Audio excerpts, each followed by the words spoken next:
వెంకటేశ్వర స్వామి చుట్టూ ఇప్పుడు రాజకీయం నడుపుతున్నారు. తిరుమల తిరుపతి దేవస్థానం లడ్డూ విషయంలో జరిగిన రాజకీయ క్రీడ నీచాతి నీచ స్థాయికి చేరింది. ఇక్కడ అధికార పక్షం ఎదుటి వాళ్ళని దొంగల్ని చేసి చూపే ప్రయత్నం, ప్రతిపక్షం తమని తాము కాపాడుకునేందుకు ఎదురుదాడి చేస్తున్న వైనం. ఇది ప్రస్తుతం జరుగుతున్నది.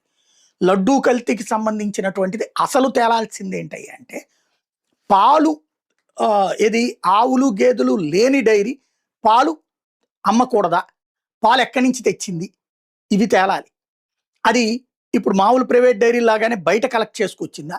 లేదా నిజంగా కల్తీ నెయ్యి సృష్టించిందా? నెయ్యి కల్తీ 60 లక్షలు సృష్టించాలంటే ఆ 60 లక్షలకి సృష్టించడానికి కావాల్సిన పదార్థాలు ఎక్కడి నుంచి కొన్నారు? అది సిబిఐ దర్యాప్తులో తేల్చలేదు. అది కొన్న కంపెనీలు పట్టాలి కదా. అలా లేదంటే రేపు పొద్దున కేసు కొట్టివేయబడుతుంది. ఇంకొకటి, ఇప్పటిదాకా జంతు కొవ్వు కల్తీ కాదని తేలేటప్పుడు